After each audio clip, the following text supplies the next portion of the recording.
கீதமையா அதிலாடும் பாதம் அம்பலவாணமையா எழுந்தால் ஜோதி திரிந்தால் யோகி நடித்தல் கலையே நீயோ ஞானி இத்தனே முந்த நர்த்தனம் கண்டு சித்தமே தெளியுமே.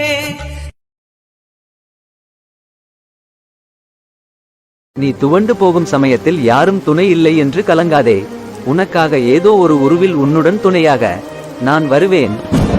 யாமிருக்க பயமேன்.